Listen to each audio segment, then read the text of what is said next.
G'day, and welcome to the Best of the Rest F1 podcast with Sticks and Fraser. Tune in weekly to hear everything Formula One.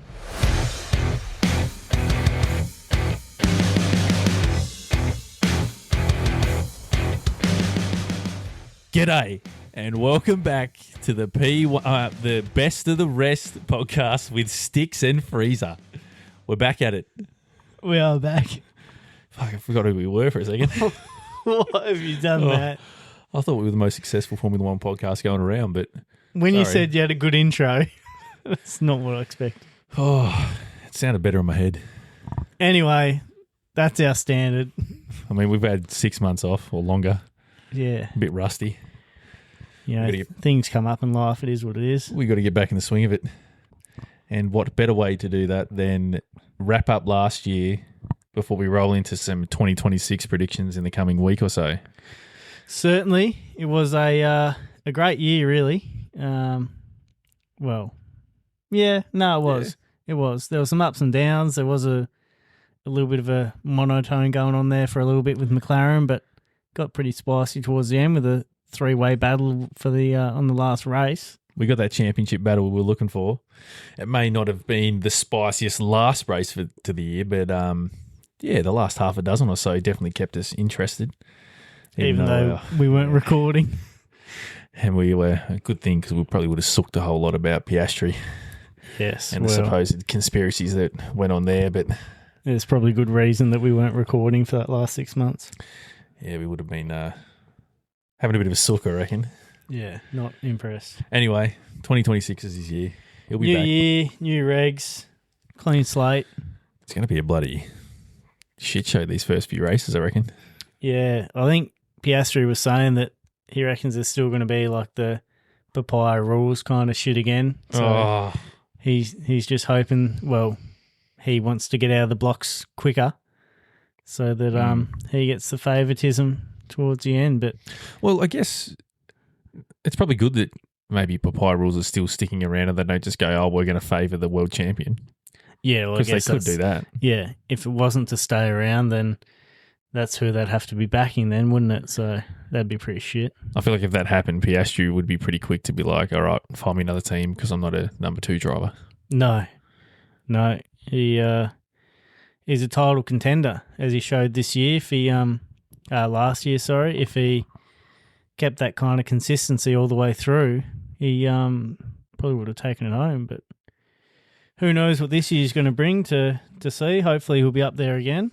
And we'll release a pod shortly for our predictions of where we think this year's going to end up. They're going to be wacky. Probably a little bit different to our predictions of last year because we sort of had quite similar predictions for the most part. I feel like, it's going to be pretty wild when we get around to that. Yeah, there'll be a lot of new stuff to factor in, new teams, new brands, new regs. We may even do a pod on the regs and dive into the details and give a little bit of context on what we're going to be looking at for this season because there's a lot going on there. Yeah, we'll cover all the new stuff, regs and teams and all the rest, and we'll Brilliant. try and keep it interesting. Right. Well, before we get into all that, we better rewind back to 25. Yep. Predictions of about 12 months ago, and see how we went. So our scoring system, so for each driver or team, we'll chuck our teammate predictions into this as well, I guess. Yep. So whoever got the closest to the finishing position gets a point, and if you got it bang on, double points.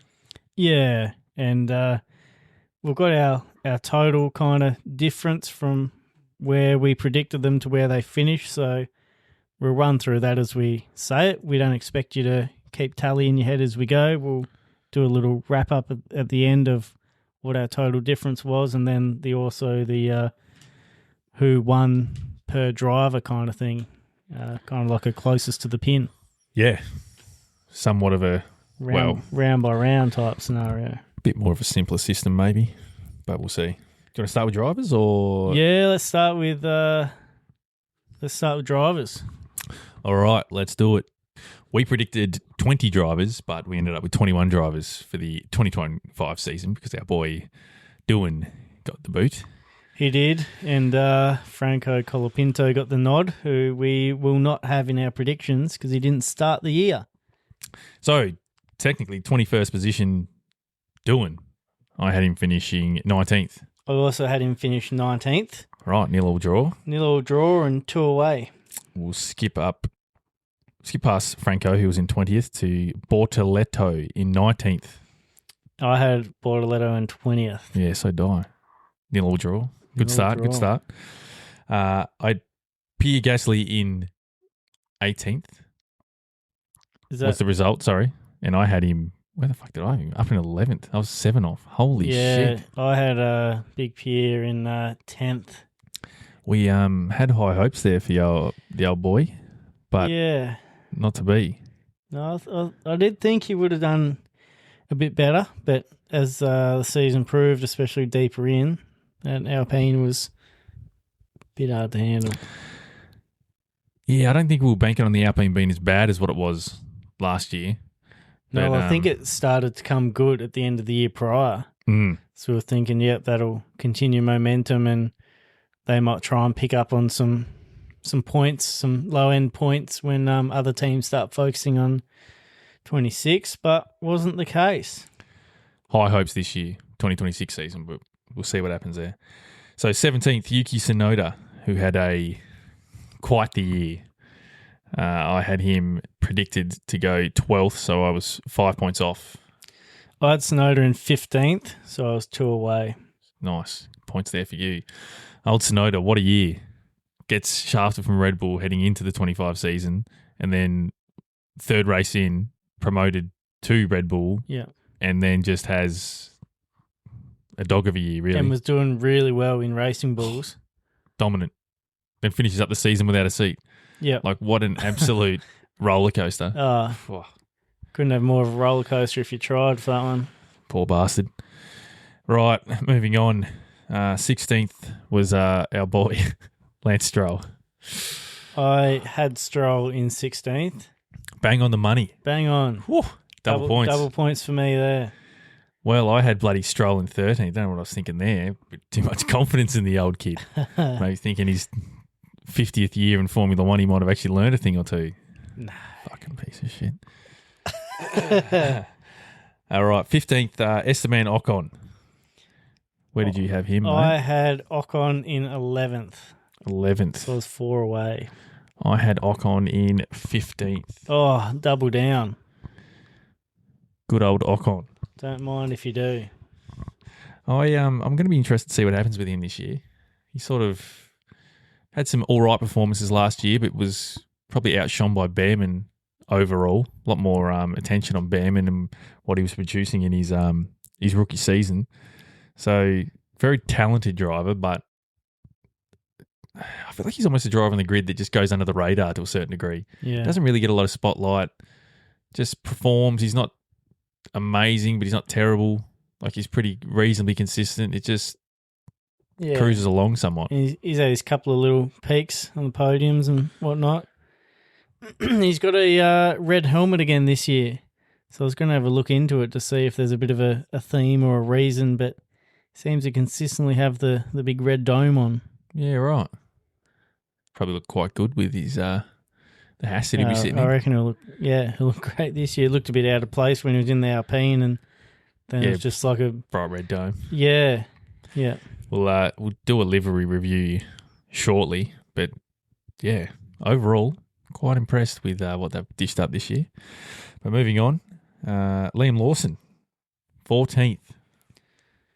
14th for Lawson. Being the second Red Bull, I had him up in 7th. Yeah, so did I. So that's a 0-all draw there. It is 7 away. Yeah, it is a bit of a disappointment. But in saying that as well, he did get the flick from Red Bull back into the Racing Bulls, who were doing quite well at the start of the season, and as it will tell when we go through this a bit further, how Joe was able to handle the car quite well. So, bit of a disappointment there from Lawson. Yeah, definitely a rough start to the year, and I guess if you were to say to him heading into round 3 after he just lost his seat at Red Bull that he would retain his seat at the Racing Bulls for the 26 season, I reckon he'd take that. Yeah. Because, demoted from the main team, you can't ever really see him getting promoted to the top team at Red Bull, but at least it gives him another year to prove himself in the 26 season and maybe put him on the radar for some other teams to potentially pick him up moving forward. But damn, Sonoda and Lawson, what an absolute roller coaster last year. Just insane. Rightio. Next bloke. Who are we up to? Behrman in 13th, which is bloody impressive. I had him down at 16th, so I was 3 off. I had Behrman 14th, so I was just 1 away for that one. Nice. Another point. Yeah. Solid. Overall, quite impressive. It'll be interesting to see how he backs it up this year.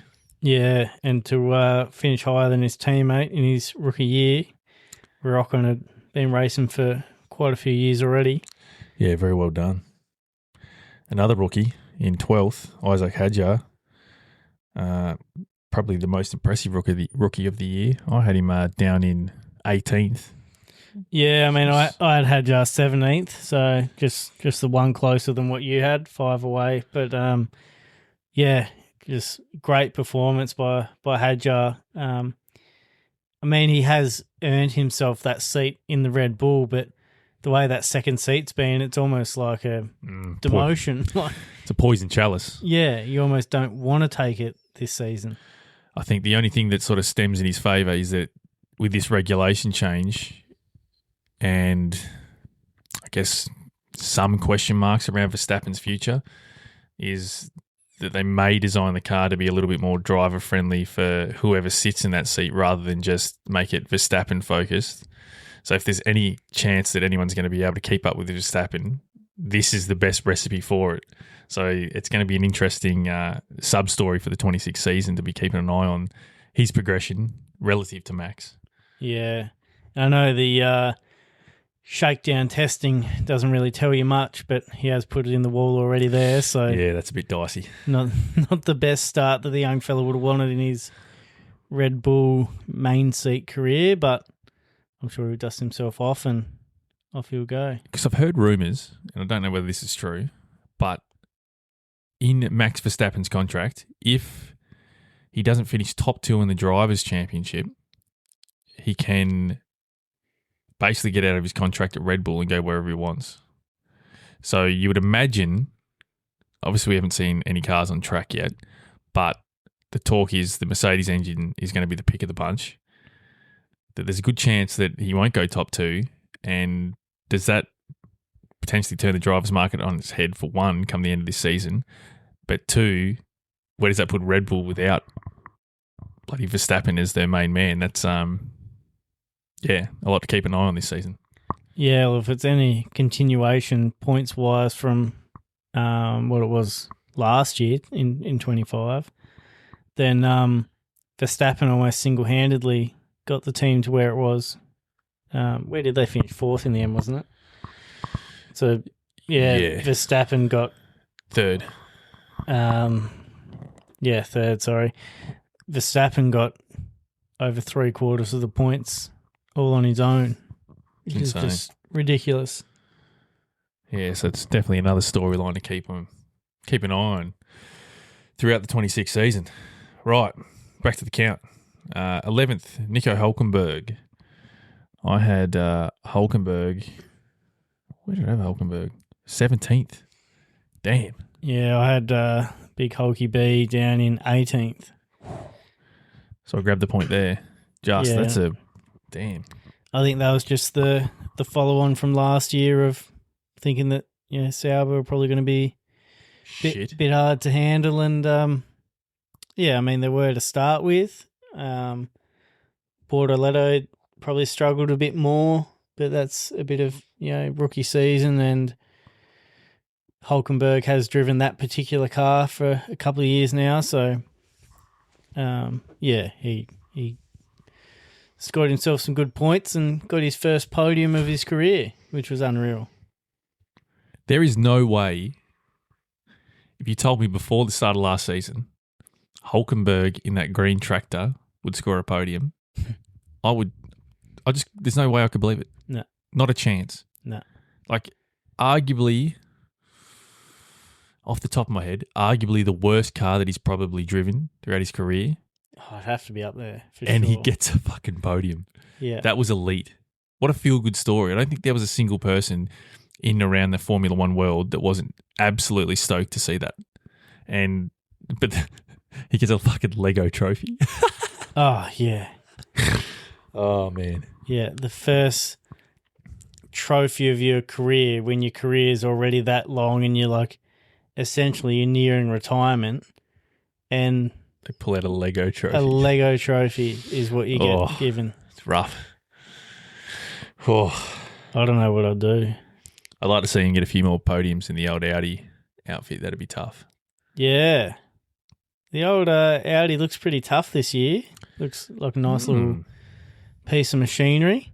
I like their all their team colours and all that they're going with, and we'll touch obviously a lot more on the livery when we do the livery reveal episode, but yeah. Not a bad kit.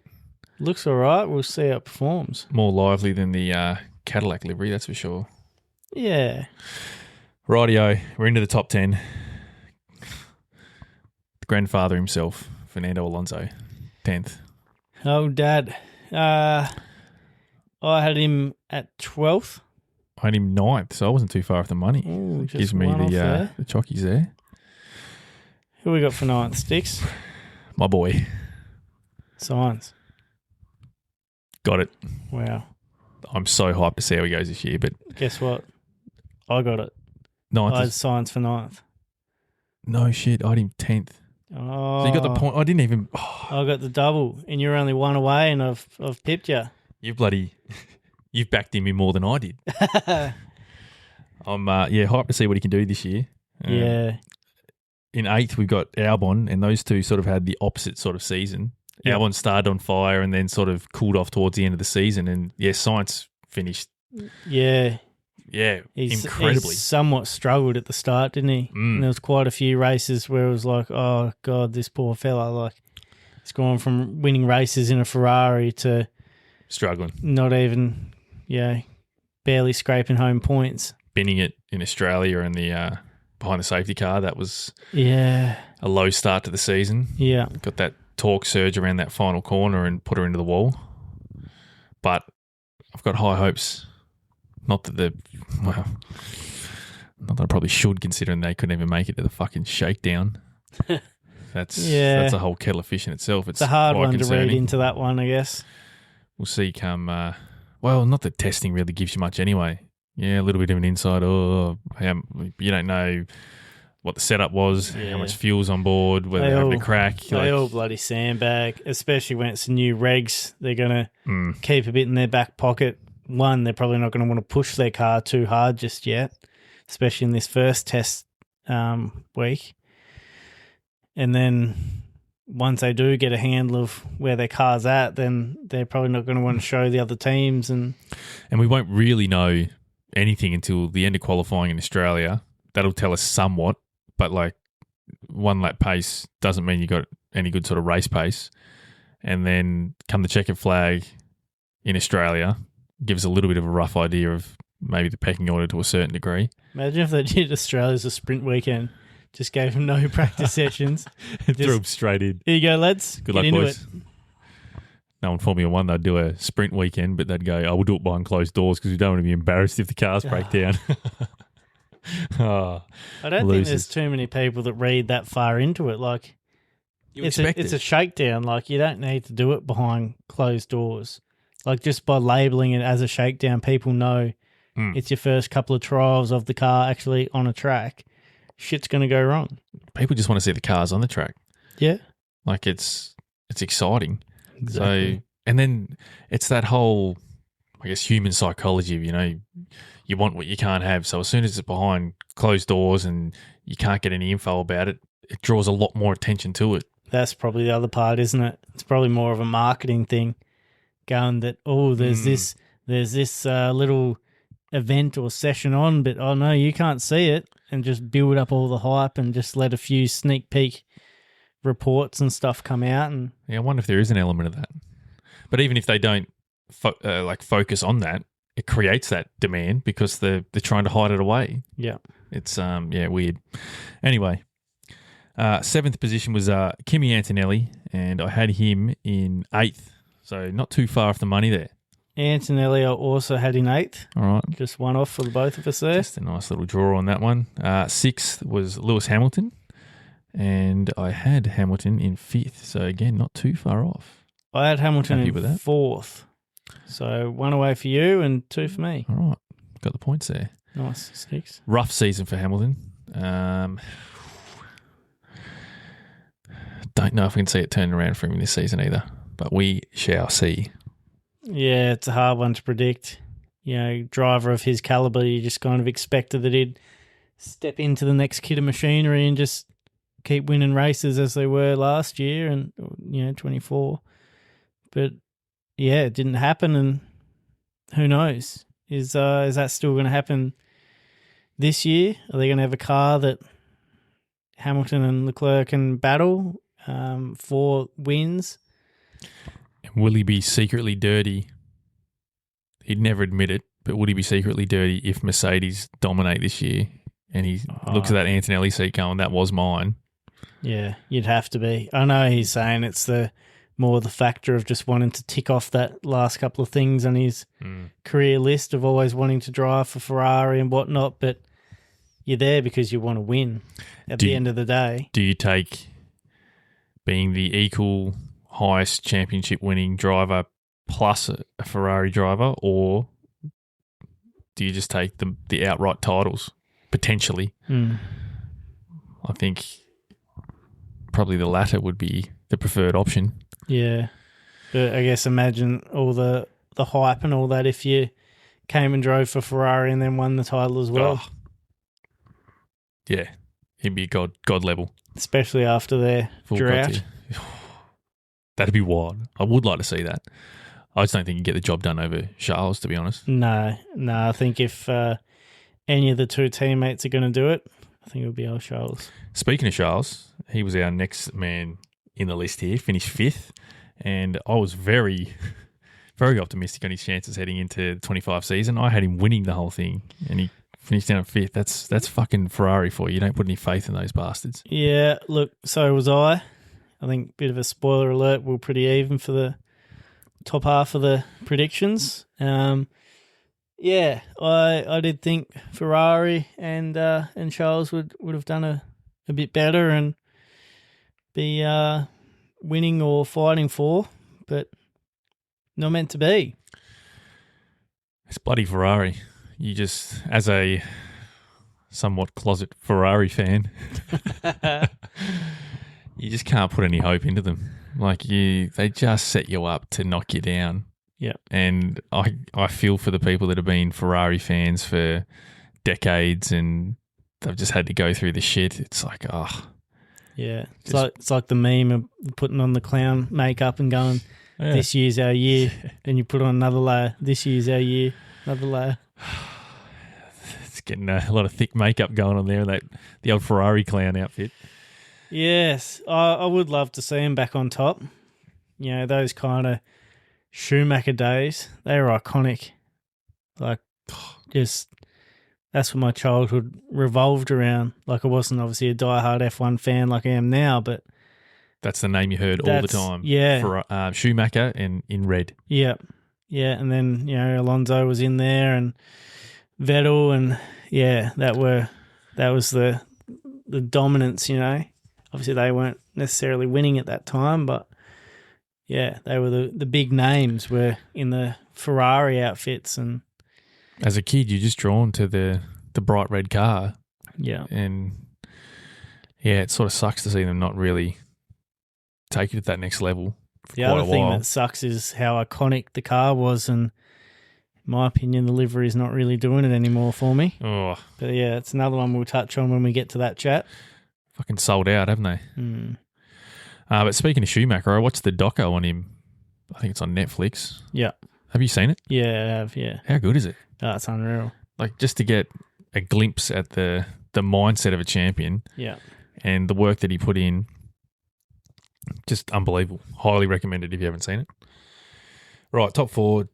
George Russell finished in fourth, and I had Russell down in sixth, so I was 2 points or 2 positions off there. I also had Russell in sixth. Draw. So draw. Third, I had Piastri. Sorry, Piastri finished third the other way around. I had him in fourth, so I was 1 position off. Keeping up. Fifth for Piastri for me, so I was 2 away, so Sticks gets the chockies on that one. Right, nice. Top 2, Verstappen finished second. I had Verstappen down in third, so I was 1 position off. How'd you go, mate? Verstappen I also had in third, so draw on that one. Right, and then Lando won it. Leclerc. Was that meant to be a pun? Won it? No? Good. No.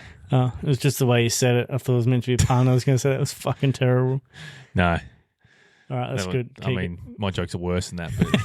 But yeah, so had Lando taking it home. I think we both backed in Leclerc to win it. We did, yeah. So that was another nil-all draw. Yeah.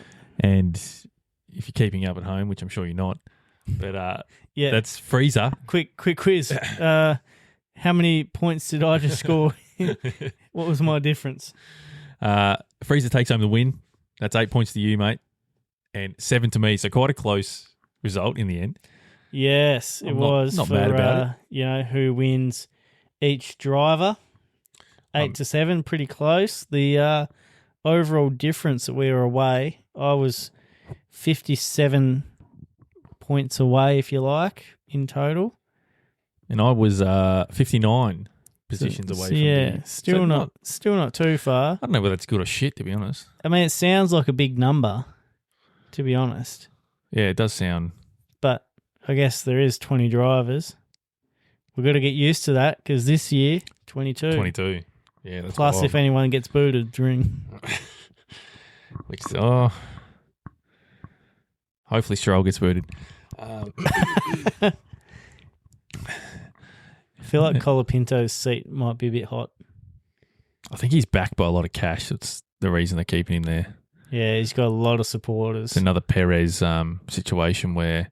It'll be interesting seeing Perez back this year because when they ran back the tapes and it was like the Horner and Toto dispute on the Drive to Survive footage and Toto was going like, when you got a driver saying your car's fucked, then you should change it. And then it comes back like it was literally from about that year that second seat in Red Bull had turned to shit. It just got so much worse. Yeah. So, you know, maybe Perez did have a thing. And if you look back, he's actually the one that's been the most consistent in that second seat. So maybe he's not as, he wasn't as bad as what we'd written him off to be. Granted, he did need to have left Red Bull and maybe even a year earlier, but... I'm all here for his redemption story. I'd love to see it. Don't dislike the bloke at all. I think he's a great driver. And same with our, what do we call it? Honorary Australian, Peachy Bottas. Oh, yeah. The sexy man himself. Yeah. You could see him driving down main strip of bloody Hobart in his VY commie and his flannel shirt and the mullet flapping out the window. Well, I reckon that's why he's gone South Australia. That's just like the bigger version of Hobart. Yeah, the big bogan town. Yeah. Right, so we'll just rip through the top 10 for the teams. We've been waffling for a bit. So, 10th. So just losing my voice, mate. Yeah, you're right, mate. It's not like that's important or anything on a podcast, but... No. Not used to it. You do those vocal exercises. Got to warm up. Me, you know, all that sort of shit. Yeah. 10th, we had Alpine. And I had Alpine finishing 7th. I had Alpine 6th. So you got... I was 4 away. Yeah. I'm actually quite impressed with that. Are you? Yeah, I am. All right, next. Sauber finished 9th. I had Sauber in 10th, so I was 1 away. Yeah, so did I. Fucking green wheelie bin. Who's 8th, mate? Haas, mate. How'd you go with that? I had Haas in 5th. I had them in 9th. Ooh. So that's a point to me. Yeah, I was 3 away. Take that. 7th was Aston. I had them in 5th. I had them in 8th. Okay. So I was 1 away. Points. Sixth position was the Racing Bulls. I had them down in 8th. I had Racing Bulls in 9th. That's a point for you, Stickery. 5th, Williams. I had them in 6th. I had them in 7th. Another point for you. Ferrari 4th. I had them winning it. I also had delusional. Ferrari winning it. Fucking delusional. Don't drink the Kool-Aid this year. Red Bull 3rd. What? Are we up to? Oh, yeah, we are. Sorry. My bad. Yes, I had Red Bull 3rd. Yeah, so do I. Bang on. So we draw. Nil or draw. Draw the Chockies. Second, Mercedes. I had them down 4th. Also had Mercedes 4th. McLaren won it. And obviously, yeah, Ferrari. I had them taking it out. Yes. So McLaren I had in 2nd, same as you. So we're both 1 away. So if you've been doing some mental maths, Sticks has won 3 of those points, and I got 2. Come on. Yeah, that was pretty fucking underwhelming. Constructors, really. There wasn't a whole lot of... Nothing too crazy there. Hopefully this year she'll spice up a little bit more and we'll get some rogue, maybe midfield teams that might push further up, or Ferrari 10th or something. Sorry. Oh, Ferrari 10th. I'm hoping for like Could you imagine? Cadillac just to come out absolutely firing out of nowhere. I reckon Just- I'd be lucky to fire the fucking engine up. Bottas Perez double podium in Australia. I reckon they'll get lapped in Australia. Probably will. That's my bet. Hard to tell. Hard to tell. But I agree. They've obviously had a bit more time than everyone else. They would have had shitloads more wind tunnel time. So just depends how that relates to the track. I would love to see Cadillac do some damage. But, yeah, I'm not confident. Not early on anyway. Maybe by the mid-season, things might shake out a bit. They may go, oh, right, that's the direction that everyone's sort of heading in. You know, there's a chance that they may do a dual Williams. Couple upgrades that go from, you shit to decent midfield. Wonder if they've tried to like pick a team to copy a bit, or if they've just gone off their own knowledge and designs and sent it. It's going to be interesting once we see the actual aerodynamic packages on these cars. How many are sort of similar? How many rogue designs? Like you keep hearing that the Astons vary out there. Yeah. And that something about the rear suspensions connected to the rear wing or something. I don't know. I haven't sort of dug into that, but I guess once we see testing and they're actually got the actual car out there, that'll be interesting to see. I think there's one of the cars, might be the Alpine, where the way that their wing opens is different to the other teams. Okay. Like say the others, the flap opens like from bottom to top kind of thing. I'm probably saying this wrong, but say it goes from bottom to top. Theirs opens top to bottom, so it actually directs the air differently. That'll be interesting, something to keep an eye on. That's apparently what I've heard. Don't know how true it is or how much it affects, but something to keep an eye on in the testing that's coming up too. Right, so we'll wrap up our last prediction from last year. So we did a teammate prediction, essentially choosing which driver would finish ahead in the teammate battle within the teams. Yep. Looking at our results here, we didn't stray too far away. We sort of thought quite similarly about these results. Yeah. We, in terms of competition between us, this one's probably going to be a bit boring, but we'll tear through it anyway and tell you how we went. Right. In no particular order, we got Aston Martin. So I had Alonso over Stroll. I also had Alonso over Stroll. That's a draw. Which was also a correct result. Sauber, I had Hulkenberg over Bortoleto. I also had Hulkenberg over Bortoleto, which was a correct result. RB, I had Sonoda over Hadjar. I also had Sonoda over Hadjar, which was incorrect. Hadjar took the chockies. Behrman over Ocon for Haas. I differ here. I had Ocon over Behrman, so you were correct on that one. That's a point to me. Alpine, Gasly over Doohan. I also had Gasly over Doohan. Okay, nothing too spicy there. Obviously Doohan only correct. raced 6 races. Yes. Williams, I had Sainz over Albon, which is wrong. Albon just got him. Also had Sainz over Albon. Fucking oath, this is revolutionary. Wow, mate. This has got to be great listening for the people at home. I reckon they love it. Mercedes, I had Russell over Antonelli. I also had Russell over Antonelli, which was correct. Red Bull, Verstappen over Lawson, yes. Same, which was correct. McLaren, Norris over Piastri, yes. Same, which was correct. Ferrari, Leclerc over Hamilton. Yes. So like a game of soccer, I win that 1-0. 1-0. That's why we didn't drag her out too long, because there wasn't too much to go through for that one. No, not a whole lot. Just to, the listeners, for you guys to take note of which teammate beat the other in their battle. But in terms of points for Sticks and I, well, yeah, I got 7 out of 10 correct, which means Sticks, you must got 8 out of 10. Yeah. To be one up on me. So that wraps up our predictions. A little bit of a review. We'll have to do another teammate predictions before the season starts. Might be some quite interesting driver pairings there, especially the McLaren battle. That'll be interesting. Yeah, McLaren. Cadillac. Arvid Lindblad coming into Racing Bulls. That's a big matchup. I think he's the only rookie, isn't he? Yeah, I believe so. A lot of pressure on Lawson there. Yeah. See how he goes. I think he's settled back into the Racing Bulls lifestyle, keeping happy with the admin's social side of things. They love it. They are top notch. I'll give them that. They're very good with all their marketing and admin and very engaging. They have a crack.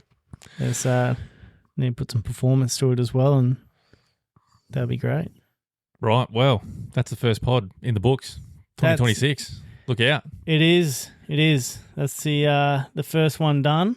And as they say, next ones to come will be, we'll have to do the Drivers' Championship predictions for this year. All that jazz. Maybe a bit of a chat about testing, if there's anything interesting to come out of that.